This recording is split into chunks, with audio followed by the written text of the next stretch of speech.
एक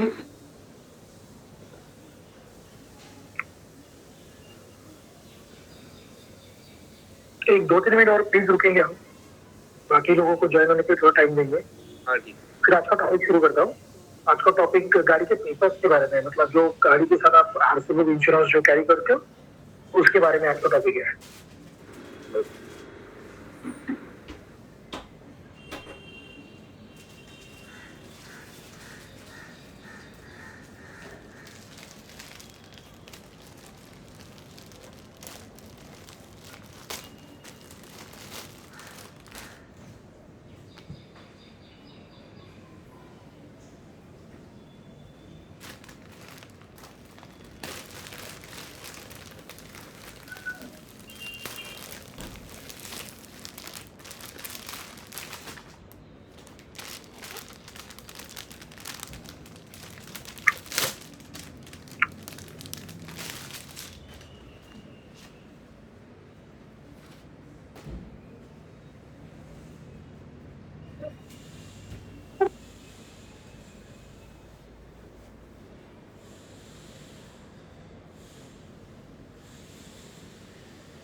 अच्छा,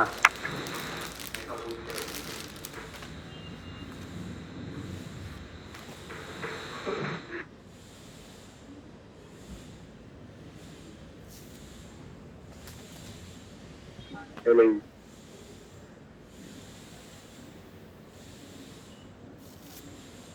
कैमरा बंद कीजिए प्लीज। सुधीर भाई कैमरा बंद कीजिए प्लीज।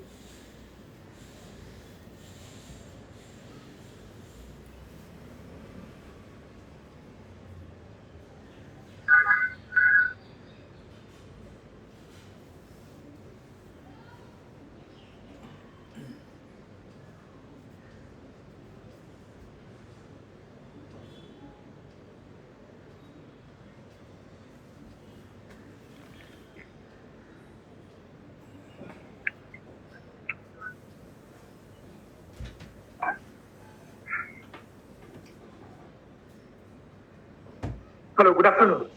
हम आज का टॉपिक शुरू करते हैं। आज हम लोग बात करेंगे गाड़ी के पेपर्स के ऊपर।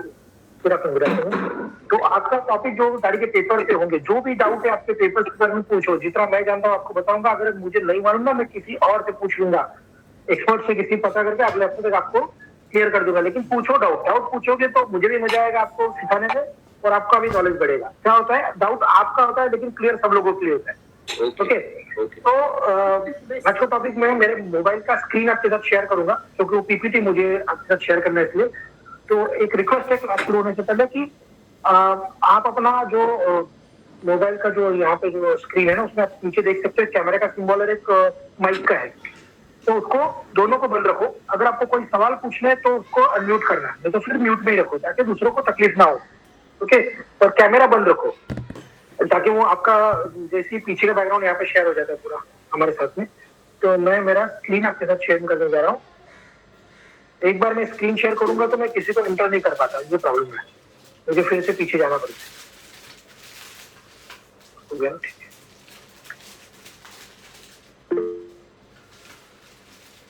मेरी स्क्रीन देख सकते हो? यस, हाँ, ओके। यस,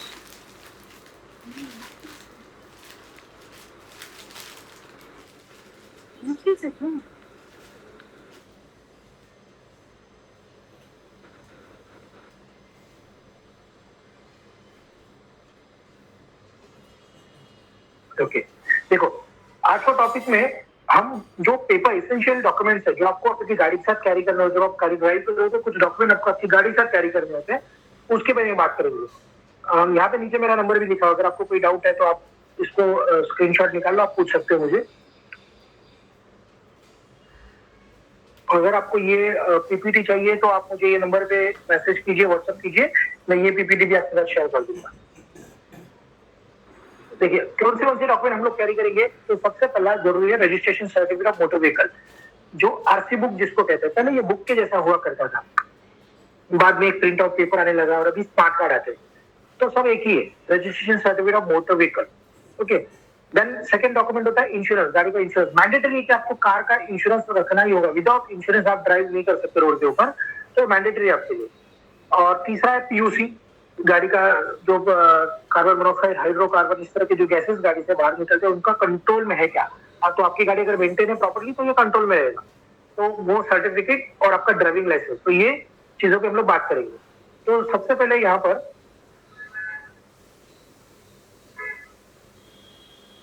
देखो, सबसे पहला यहाँ पे जो है वो है गाड़ी का आरसी बुक। हम लोग आरसी बुक की बात कर रहे हैं, registration certificate of motor vehicle.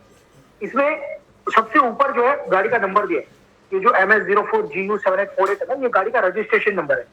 जब गाड़ी मैन्युफैक्चर होती है, कंपनी में जब गाड़ी मैन्युफैक्चर होती है तो उसे एक इंजन नंबर और चेसिस नंबर मिलता है। उस वक्त उसको सिर्फ इंजन नंबर और चेसिस नंबर, मतलब गाड़ी का जो बॉडी है चेसिस, उसको एक सर्टेन नंबर दिया जाता है। जैसे देखो यहाँ पर वो चेसिस नंबर लिखा हुआ है, अगर आप पूरा डिस्क्रिप्शन पढ़ोगे तो यहाँ पे चेसिस नंबर, इंजन नंबर दोनों लिखे हुए हैं।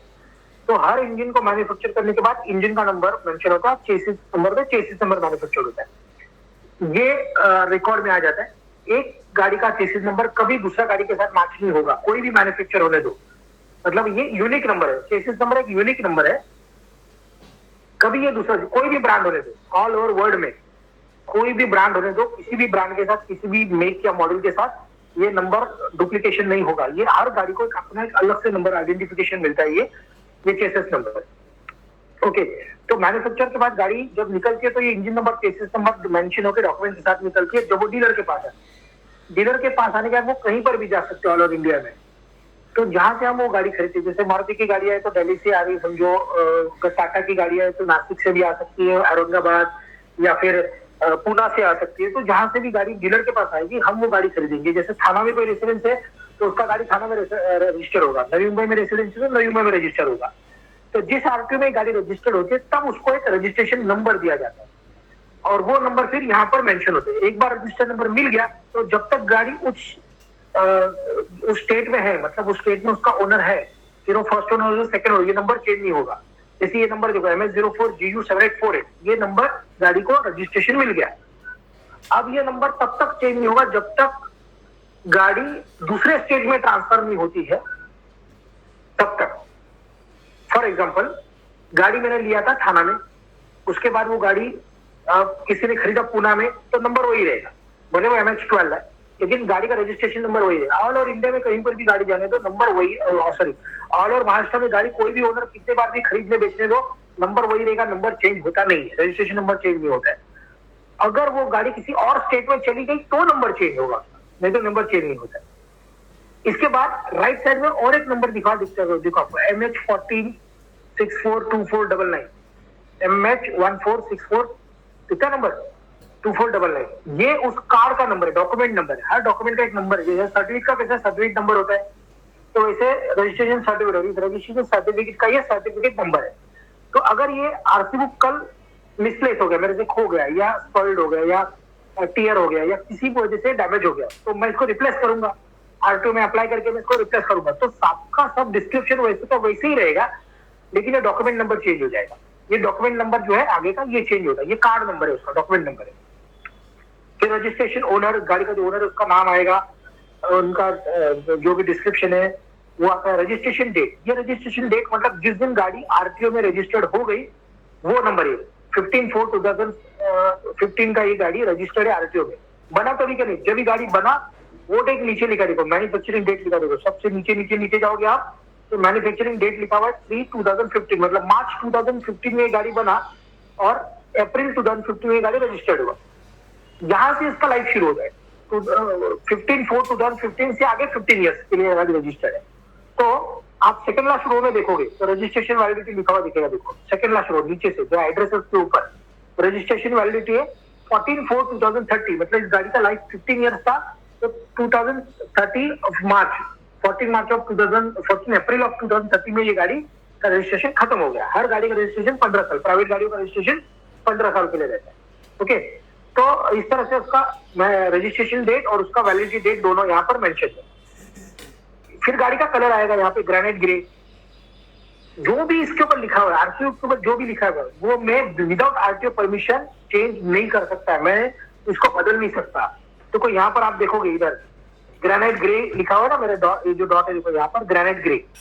तो ग्रेनाइट ग्रे मतलब ये गाड़ी का कलर है। अगर मैं इस गाड़ी को ब्लैक करना चाहता है, व्हाइट करना चाहता है, तो मुझे आरटीओ से पहले परमिशन लेना पड़ेगा कि मुझे गाड़ी को चेंज करना है। कोई भी जैसे कोई मशीन चेंज करना है, कोई गाड़ी का जो इसके अंदर लिखा हुआ कोई भी डिस्क्रिप्शन चेंज करना है, तो कलर चेंज करना है, तो फिर मैं गाड़ी का कलर चेंज होने का फिर एक बार गाड़ी का में इंस्पेक्शन कराऊंगा, तब जाके ये यहाँ पर चेंज होके आएगा गाड़ी का कलर चेंज। तब तक नहीं। अगर आपकी गाड़ी का कलर व्हाइट है लेकिन यहाँ पे लिखा है ग्रेनाइट ग्रे, तो ये अनऑथराइज अपने मॉडिफिकेशन जो है जिसके लिए आपकी गाड़ी जब्त हो सकती है, ओनर को फाइन लग सकता है। ये बात समझो। हाँ, इसके बाद गाड़ी का fuel petrol CNG, petrol oblique CNG, मतलब ये गाड़ी ड्यूअल फ्यूल है, पेट्रोल में भी चलेगा सीएनजी में भी चलेगा। मेरे गाड़ी में जो सीएनजी का किट लगा हुआ है, जो मैकेनिज्म लगा हुआ है, ये अप्रूव्ड है क्योंकि मेरे आरसी बुक पे लिखा हुआ है। अगर आपका गाड़ी सीएनजी लगा हुआ है लेकिन आपके आरसी बुक पर इस तरह से मेंशन नहीं है, तो ये अनऑथराइज्ड फिटिंग, तो ये गाड़ी आप नहीं चला सकते। ये अनऑथराइज्ड फिटिंग है, आपकी गाड़ी जब्त हो सकती है, ये डेंजरस है, चलना भी डेंजरस है, तो ऐसा होना चाहिए। अच्छा, इसमें एक बात और है सीएनजी में, जब आपकी गाड़ी में सीएनजी कंपनी से लग के आता है तो इश्यू नहीं है। आप जब बाद में लगाओगे तो आपको इस तरह से गाड़ी को पार्किंग करके उसको सीएनजी आरसी बुक पर मेंशन करवा के लेना होगा। लेकिन एक ऐसी बात जो 99% लोग नहीं जानते, वो ये है कि गाड़ी में सीएनजी लगने के बाद, गाड़ी आरटीओ से पासिंग होने के बाद 3 साल के बाद, 3 ईयर्स, एवरी आफ्टर 3 ईयर्स, इसको फिर से आरटीओ में जाके फिटनेस सर्टिफिकेट लेना होता है। उससे आरटीओ में जाके फिर से इसको पासिंग कराना होता है। अभी किस तरह का फिटनेस सर्टिफिकेट हम लोग लेंगे यहाँ पर? तो मेरा जो गाड़ी में सीएनजी किट लगा हुआ है, मेरे गाड़ी में जो सिलेंडर लगा हुआ है, ये सेफ है। ओके, तो ये जो सीएनजी किट लगा हुआ है, ये जो फिल्टर लगा हुआ है, ये सेफ है कि नहीं, कैसे पता चलेगा? ओके, तो कैसे पता चलेगा ये? तो ये हाइड्रो टेस्ट होगा। हाइड्रो टेस्ट मतलब गाड़ी का जो सिलेंडर है, ये सिलेंडर को एक हाइड्रोलिक टेस्ट किया जाता है, तो वाटर का एक प्रेशराइज वाटर से उसको टेस्ट किया जाता है, कुछ इक्विपमेंट से उसके द्वारा उसको चेक किया जाता है, इसमें कोई क्रैक है क्या, ये सिलेंडर सेफ है कि नहीं। और अगर ये सिलेंडर सेफ है, अगर ये सिलेंडर टेस्ट में पास होता है, तो आपको एक सर्टिफिकेट दिया जाता है उस टेस्टिंग एजेंसी से। वो सर्टिफिकेट आपको मिल गया तो बाद में से बहुत से लोग ऐसे होंगे जो लोग घर में गाड़ी है, सीएनजी का व्हीकल है, जिन्होंने सेकंड हैंड कार खरीदा हुआ है, ठीक है, लेकिन उनकी गाड़ी में इस तरह का कोई टेस्टिंग आपने किया नहीं है, तो आप इसको करा दो।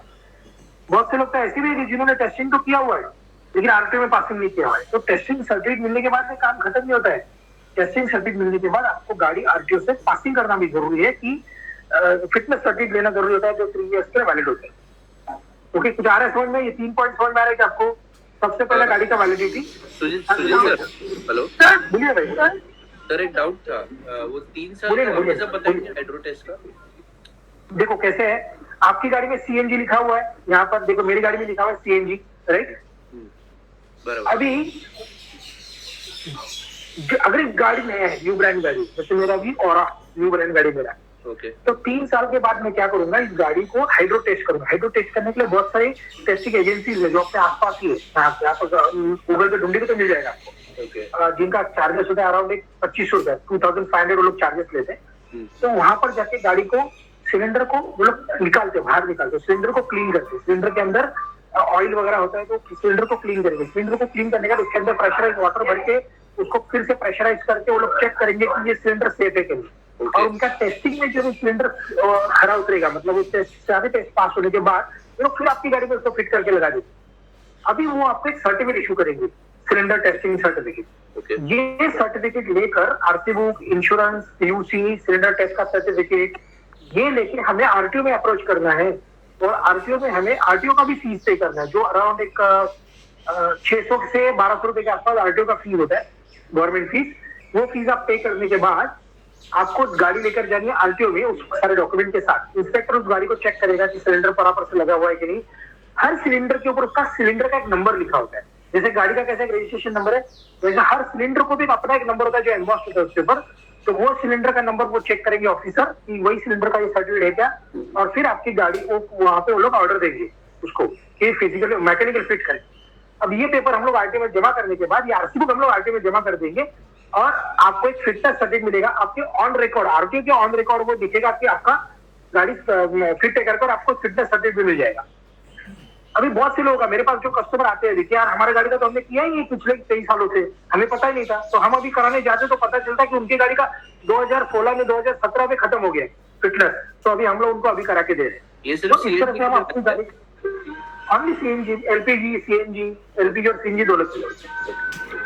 हेलो हाँ मैडम, आरसी सर्टिफिकेट में लिखा हुआ है पेट्रोल, ये फ्यूल वाले कॉलम में पेट्रोल/सीएनजी, तो इसका क्या मतलब है? मतलब या तो पेट्रोल होगा या तो सीएनजी होगा ना? दोनों है पेट्रोल भी और सीएनजी भी दोनों है।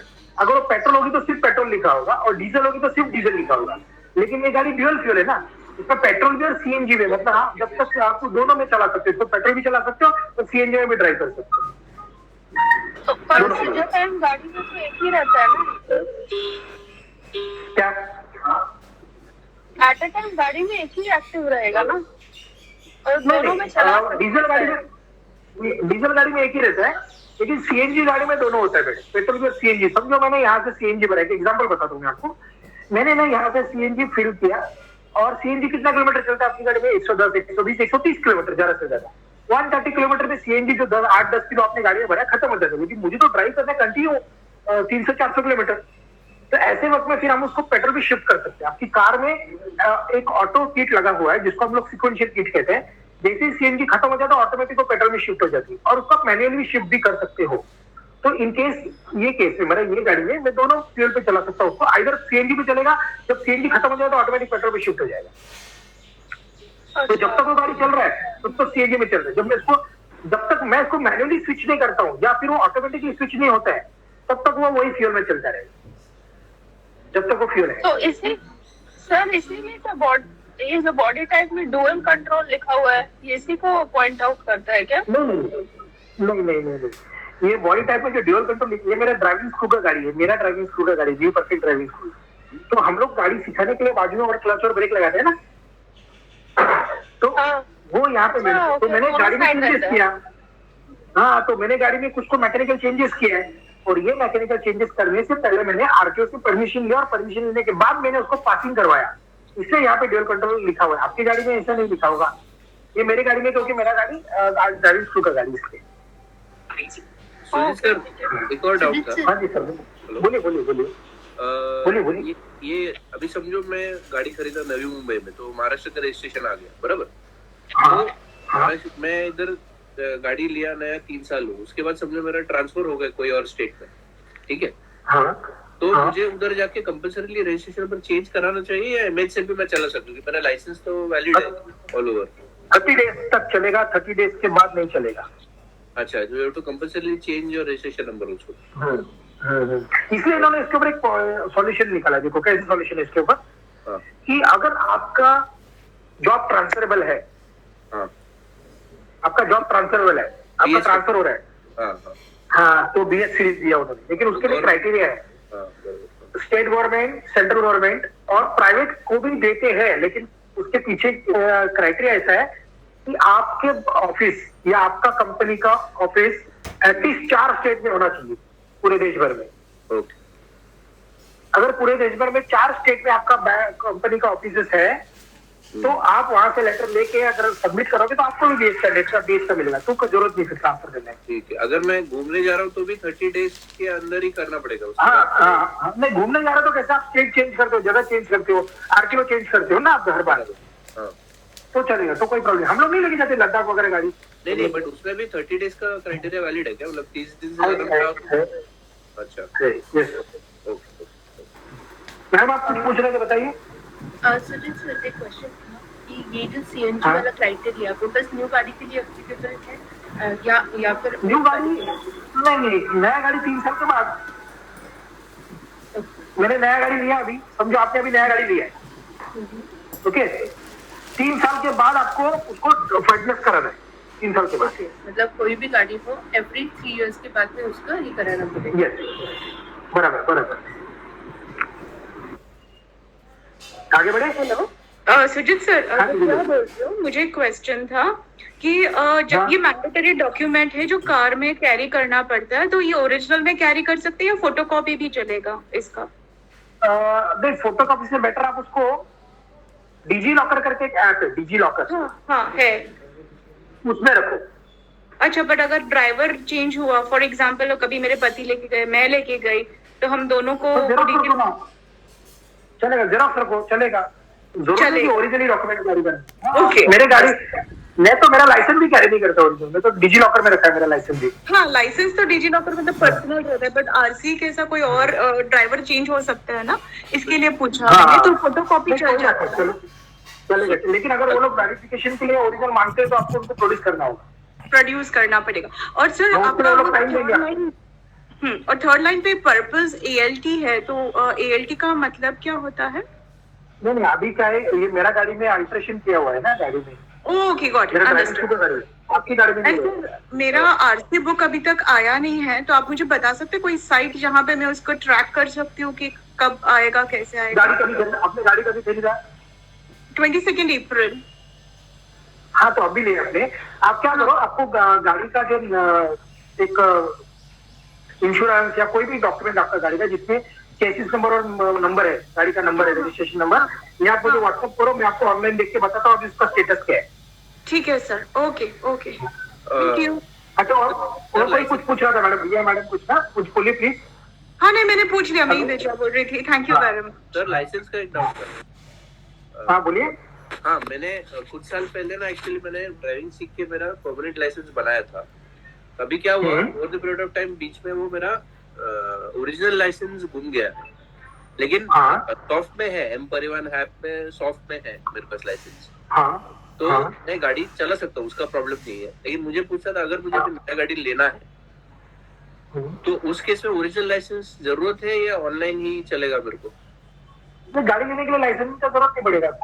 नहीं, बाद में अगर लेके चलाना है या रजिस्ट्रेशन करना है या बाद में, तो वो ओरिजिनल चाहिए या वो ऑनलाइन? नहीं, आप उसमें चला सकते हो, उसमें चला सकते हो, लेकिन फिर भी अगर आपका लाइसेंस मिसप्लेस हो गया है तो आप उसके लिए डुप्लीकेट के लिए अप्लाई कर दो। एकदम सिंपल प्रोसेस है, डुप्लीकेट के लिए अप्लाई कर दो। और आप इवन आपका नंबर भी भेजोगे ना, लाइसेंस का फोटो भी मुझे भेजोगे तो हम लोग यही से अप्लाई कर देंगे उसको, वो कोई बड़ी बात नहीं है, छोटा सा है। वो बाई पोस्ट आपके घर से 15 दिन में बाई पोस्ट आपके घर पे पहुंच जाएगा। मैं एक्चुअली पैशन ऑफिस गया था, तो वो बोल रहा था कि आपको खुद जाके एफआईआर करना पड़ेगा पुलिस स्टेशन में।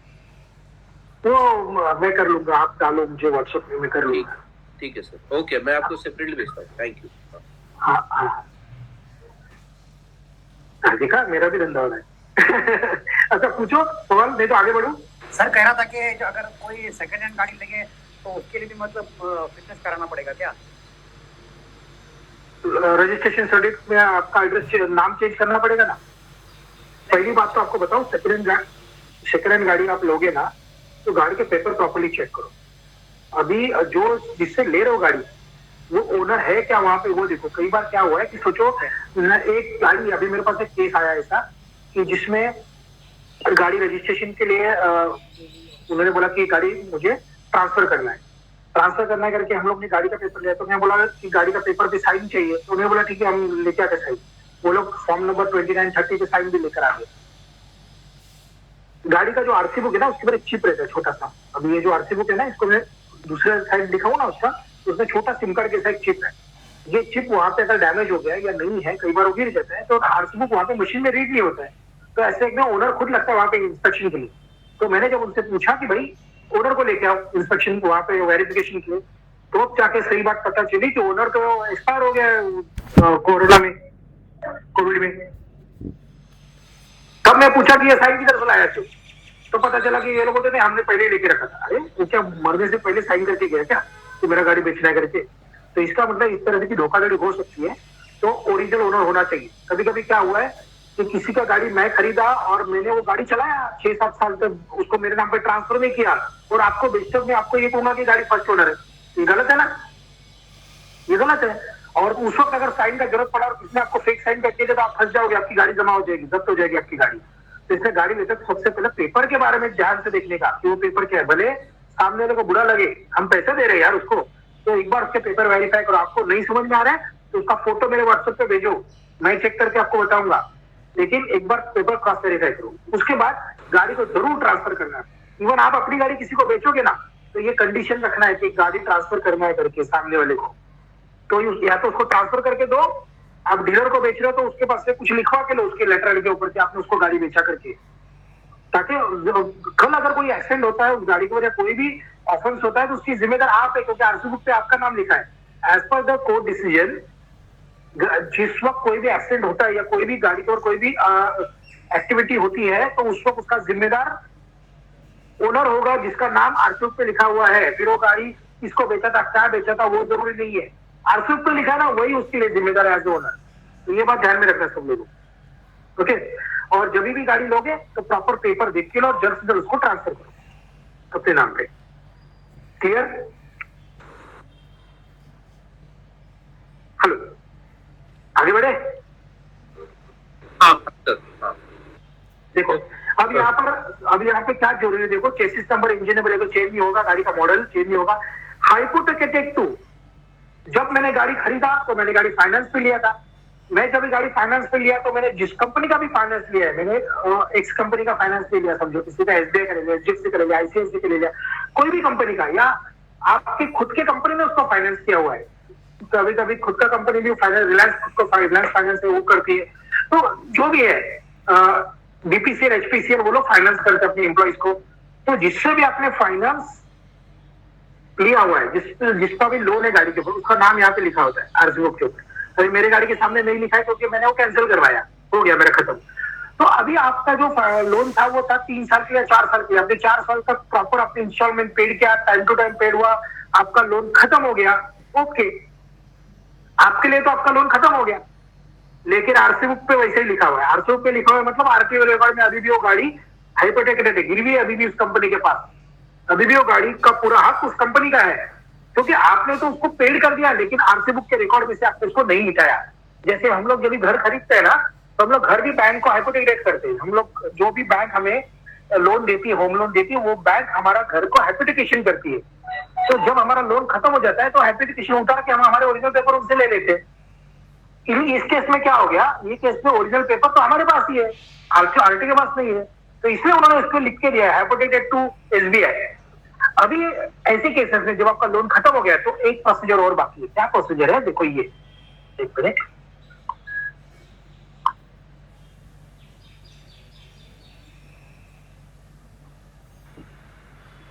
मुझे डाउट है, आपको बोलने के बाद मैं बताता हूँ।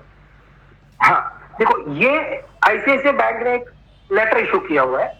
तो आपका लोन खत्म होने के बाद आपकी जो भी बैंक होगी, मैंने ये एग्जाम्पल के लिए आपको लेटर दिया और नाम भी मैंने उसको मिटा दिया, तो आपके नाम से एक लेटर इशू होगा, आपके एड्रेस पे एक लेटर इशू होगा, और ये किसके लिए होगा, आरटीओ के लिए। देखो नीचे लिखा हुआ है टू रीजनल ट्रांसपोर्ट ऑफिस, तो आरटीओ के लिए कंसर्न कोई भी आरटीओ जिस आरटीओ के लिए ये लेटर दिया होगा, इस पर लिखा होता है कि ये ओनर का गाड़ी ऐसे नंबर का गाड़ी था जिसका लोन खत्म हो गया, तो आप एप्लीकेशन कैंसिल करो।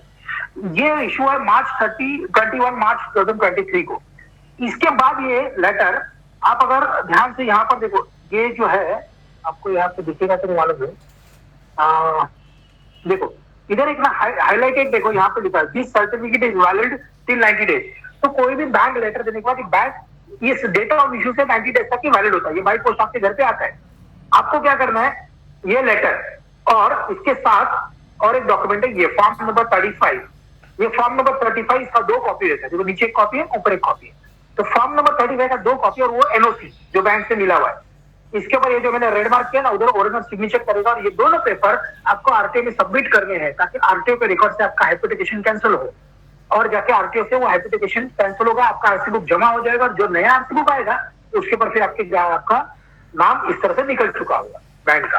तो ये प्रोसीजर करना बहुत जरूरी है, इसको कहते हैं हाइपोथेटिकेशन कैंसिलेशन, जिसके लिए आपको आपकी बैंक लेटर इशू करेगी, बैंक आपको फॉर्म नंबर 35 इशू करेगी, राइट। सर अभी पूछिए सवाल इसके बारे में कुछ है तो। हाँ सर, मुझे पूछना था कि ये 90 days from banks letter date, बराबर? बराबर। अगर बैंक बाय सम रीजन भूल जाता है या फिर मैं विद इन 90 डेज नहीं कर पाती, तो बैंक जब अभी नेक्स्ट लेटर इशू करेगा वो बैकडेटेड रहेगा कि कैसे रहेगा? नहीं, ये फ्रेश लेटर इशू करेगा बैंक आपको, फ्रेश लेटर, और फिर मेरा 90 डेज वापस से चालू हो जाएगा। ये वहां से 90 डेज चालू होगा। Okay, thank you. Thank you. मुझे डाउट है। हाँ सर बोलिए। मेरा बाइक का जो इंश्योरेंस था ना वो एक्सपायर्ड हो चुका है, तो हाँ। अभी मेरे को ना जीरो डेप्थ का इंश्योरेंस चाहिए था, पर मैंने 2-3 जगह पूछा, वो लोग बोल रहे अवेलेबल नहीं है। और जीरो डेप्थ का 5 साल के बाद वो लोग बोलते मिलता है, तो ऐसा कोई रूल है? नहीं मिलता 5 साल के अंदर रहेगा तो मिलेगा। 5 साल का देखो जीरो हर हर हर इंश्योरेंस कंपनी को अपना खुद का रिस्क फैक्टर को कैलकुलेट करने के उन्होंने राइट दिया हुआ है। तो अभी क्या है, इसमें भी आप अगर डाल के देखोगे, हाँ 2-4 कंपनी को पूछोगे तो 2 कंपनी आपको ना बोलेगी, 1 कंपनी आपको हाँ बोलेगी जीरो डेप्थ के लिए। तो गाड़ी का लाइफ जो है उसके ऊपर डिपेंड है। कुछ कंपनी को 3 साल के बाद ही जीरो डेप्थ बंद कर देती है, कुछ कंपनी 5 साल के बाद बंद करती है। नहीं, मैंने तो इसीलिए रिसेंटली लिया, even 1.5-2 साल हुआ था। तो देना चाहिए आपको, जीरो डेप्थ मिलेगा आपको। आप क्या करो कि आप मुझे आपका आरसी बुक भेजो, मैं आपको बताता हूँ कि कौन सी कंपनी आपको जीरो डेप्थ के लिए वहां पे अलाउ कर रही है। आपकी गाड़ी का वैल्यूएशन कितना रहेगा वो भी आपको बताता हूँ। आप मुझे आपका आरसी बुक भेजिए। नंबर दे सकते हो? नंबर कॉल पे नंबर नोट कर लेता हूँ। नहीं ये लीजिए ना आप, उसका इसका स्क्रीनशॉट निकालो, देखो नीचे मेरा नंबर है। हाँ ठीक है, 1 सेकंड।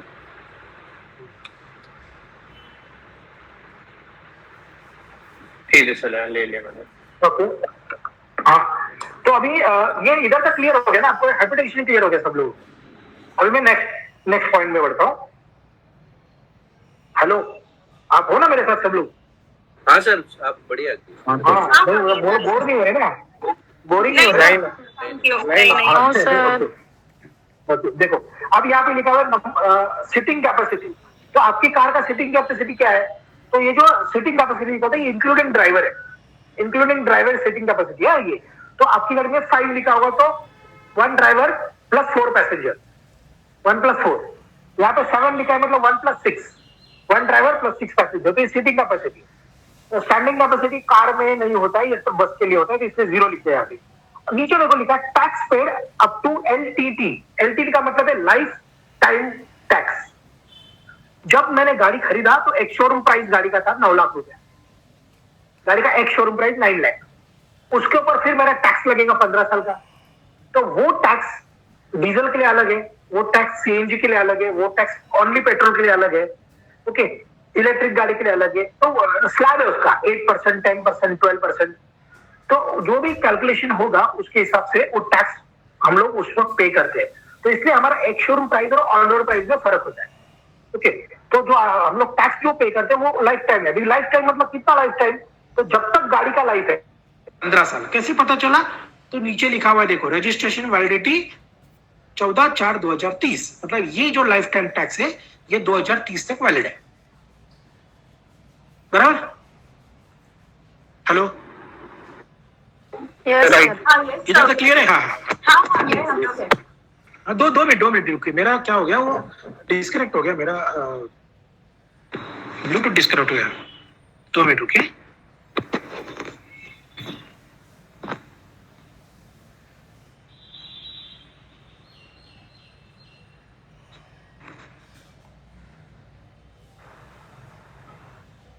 Hello, yes sir.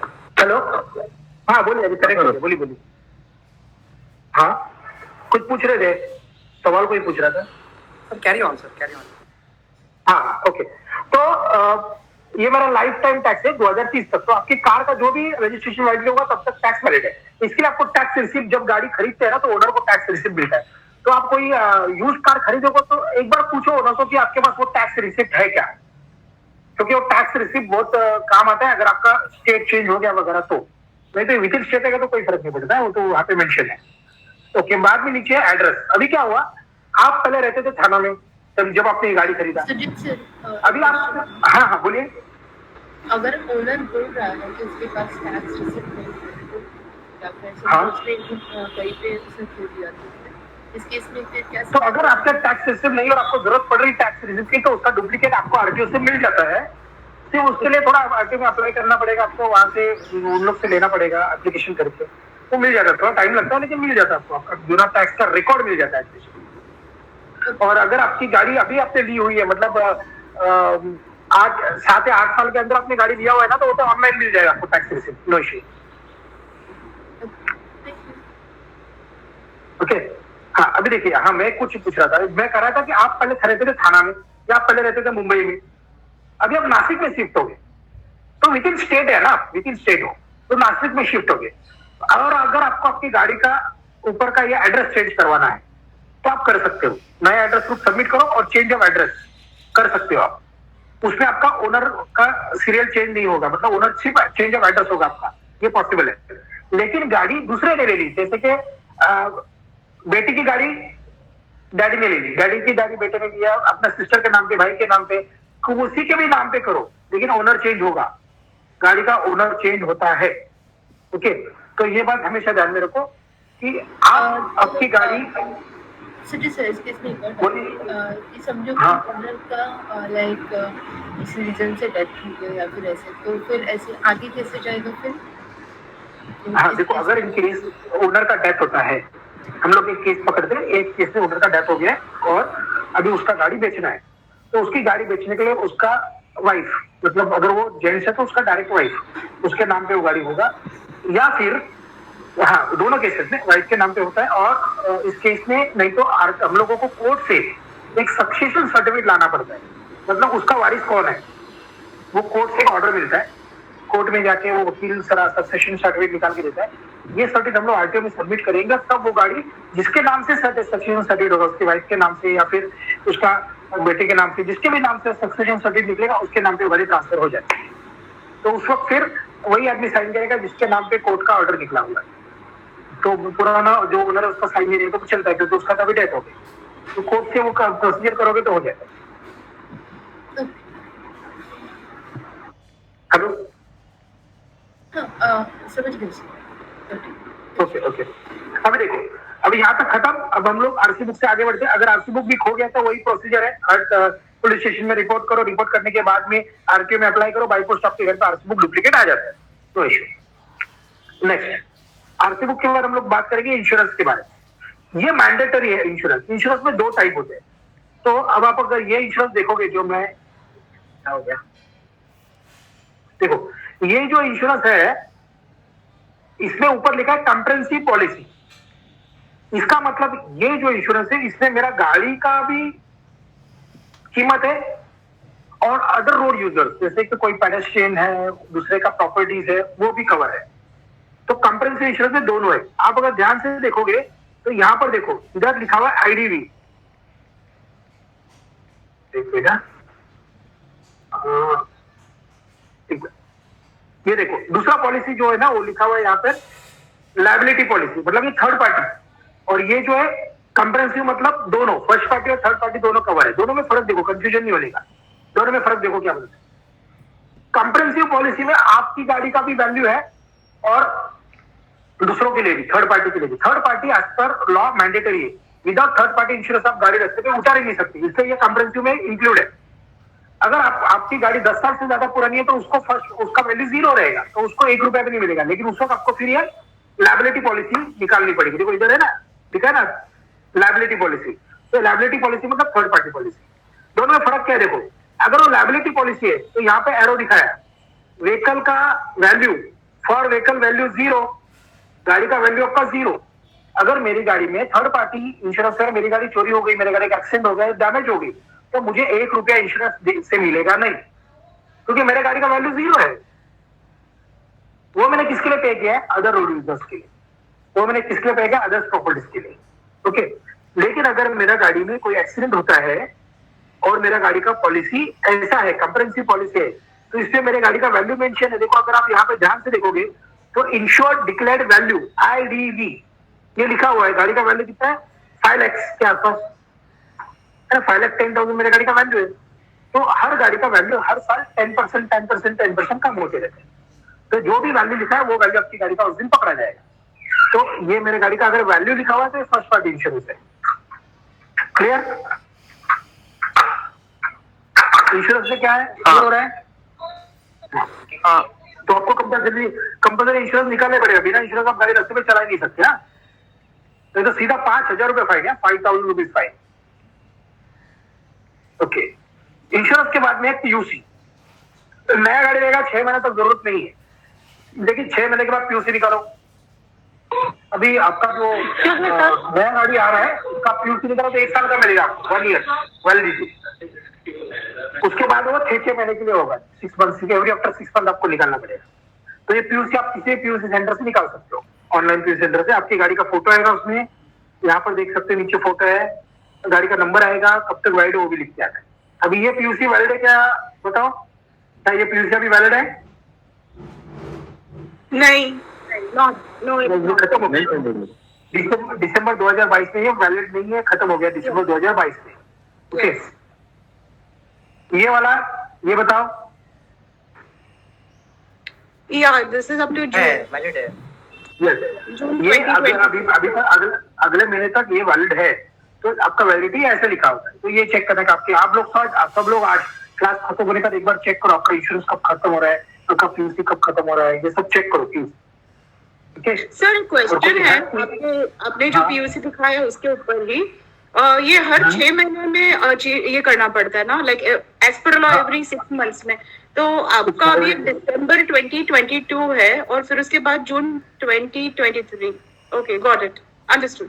हाँ, तो एग्जैक्ट 6 मंथ का ही है। ओके, एंड सपोज 1-2 दिन आगे पीछे मिस हो गया तो इन केस, या फिर मैं यहाँ पे नहीं हूँ और 2-3 महीने का गैप।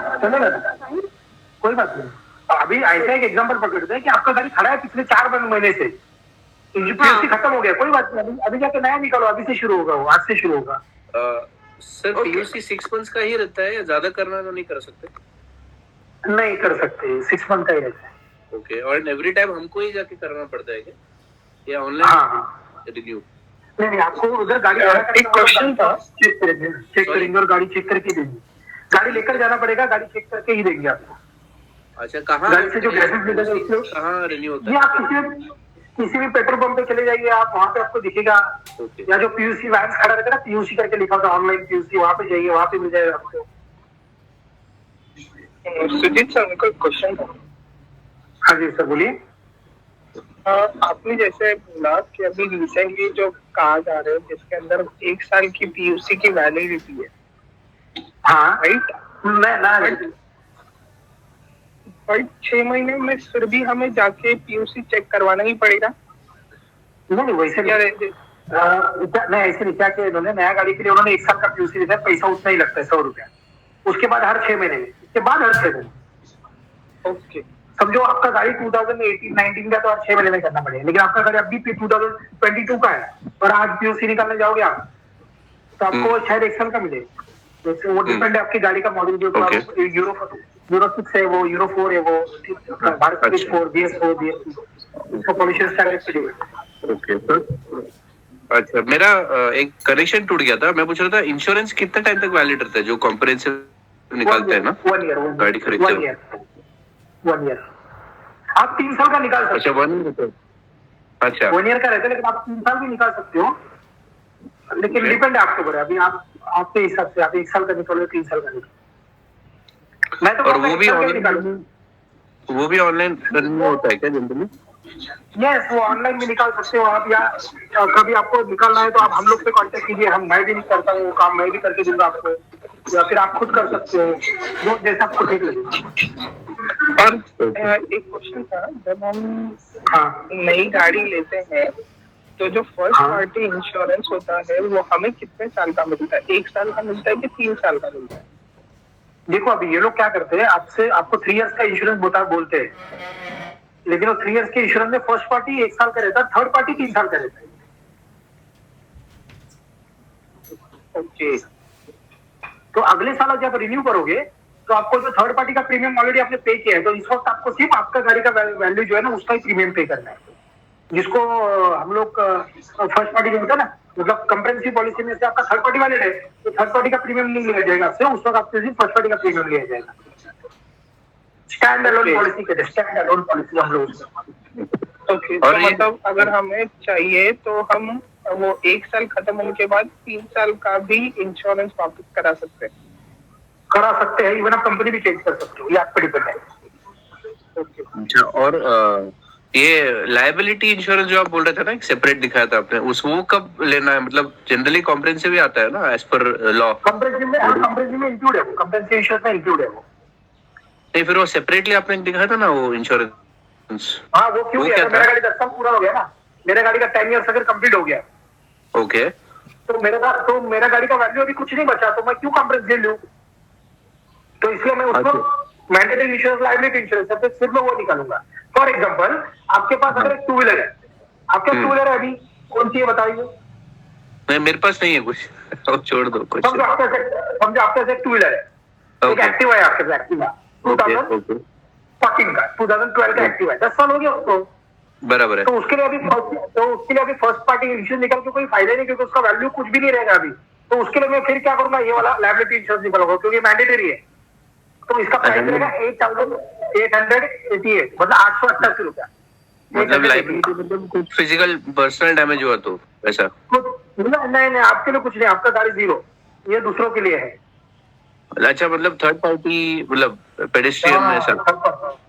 थर्ड पार्टी, हाँ बराबर। ओके, ठीक। हाँ क्लियर, यहाँ तक बस बराबर समझ में आया? Yes sir. आगे बढ़ते हैं।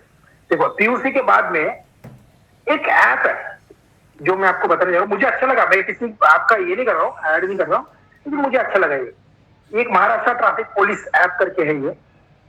उसका सिंबल देखो कुछ ऐसा है, मेरे इसमें दिखेगा आपको। अगर हो सके तो आप ये ऐप डाउनलोड करो आपके मोबाइल पे, महाराष्ट्र ट्रैफिक पुलिस ऐप। ये देखो, सबसे ऊपर में देखो, राइट साइड में दिख रहा है? यस सर, दिखाई दिया, टॉप राइट। टॉप में राइट में। तो ये जो टॉप में राइट में जो ऐप है, इस ऐप को जब मैं क्लिक करूंगा तो ये खुलेगा।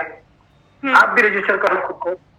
इसमें मैंने कुछ व्हीकल डाल करके आपको आज डेमो के लिए मैंने एक गाड़ी यहाँ पे डाल के रखी हुई है बताने के लिए। तो ये देखो, ऐसी गाड़ियां यहाँ पे रजिस्टर कर सकते हैं आप, ऐड व्हीकल करके किसी का भी रजिस्टर कर सकते हो आप, राइट? इसको निकाल भी सकते हैं।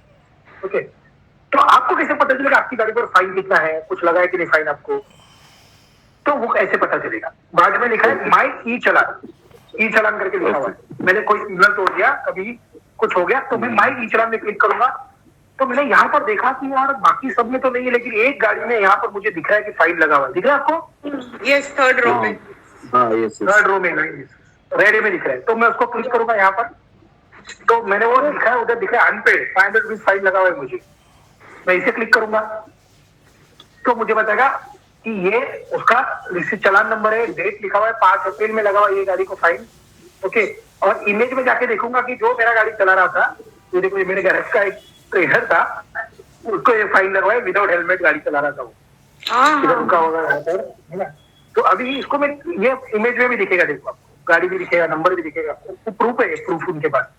ओके, तो इसको मैं पे कैसे करूं? तो नीचे पे नाउ का ऑप्शन है, मैं इसको पे नाउ में जाता हूँ।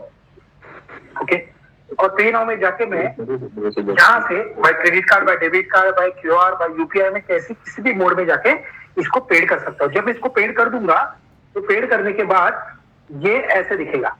अंडरस्टूड। देखो, ये ऐसे दिखेगा कि हाँ पेड वैसे रिसीट मिलेगा आपको। एंड सर, क्वेश्चन ये था मुझे कि ये कितने दिनों में पे करना चाहिए, और लाइक देखो, मैं क्या है, जैसे ही मिलेगा ना आप इसको पहले पे करो। अगर आपने इसको नहीं किया तो 3 महीने के बाद में आपको नोटिस आता है कोर्ट से। हाँ, राइट। आपको कोर्ट से नोटिस आता है कि आप कोर्ट में आके इसको प्रूव करो, या फिर कोर्ट में आके आप आपका जो भी कहना है वो उधर बोलो। इधर इन पर्सन कोर्ट में पेश होना चाहिए। गॉट इट, ठीक है। हाँ, तो इससे पहले आप फाइन भर दो, इससे पहले आप फाइन पेड कर दो। सर, एक और क्वेश्चन यहाँ पे कि ये ट्रैफिक ये लोग बोलते हैं कि फर्स्ट फाइन जो है 500 लगता है, उसके बाद में 500 लगता है, तो वो यहीं पे ऐड होगा, मतलब नेक्स्ट इमीडिएटली नेक्स्ट टाइम में अगर ऐसा होता है तो? बराबर। अगर ये उधर ऐड हो गया तो बढ़ेगा, लेकिन अभी तक क्या हुआ, मुझे तो ऐसा नहीं लगा कि हुआ करके। लेकिन देखो, ये जो टू व्हीलर है ना, ये मेरा व्हीलर है, जो लोग चलाते हैं बच्चे मेरे यहाँ पे, जो हमारे लोग काम करते हैं वो लोग, तो इसको ऑलरेडी पहले एक फाइन लग चुका था। अभी इस बार जो भी फाइन लगा तो सेम फाइन लगा है, क्योंकि शायद आदमी दूसरा था, इसलिए होगा ये पॉसिबिलिटी। लेकिन अगर आपका रिपीट हो रहा है, आपका जो ऑफेंस है वो रिपीट हो रहा है, तो ये फाइन इधर ही पता चल जाएगा, यहीं पे वो डबल हो जाएगा, यहाँ पे आपको पता चल जाएगा। ऐसा कोई केस अभी तक नहीं आया मेरे पास, इसलिए मैं इसको कंफर्म नहीं बता सकता हूँ आपको, क्योंकि वो लोग मतलब वो लोग बोलते हैं कि अगर ऐसा है तो नेक्स्ट फाइन पे सीधा। एक मिनट एक मिनट होल्ड कीजिए प्लीज।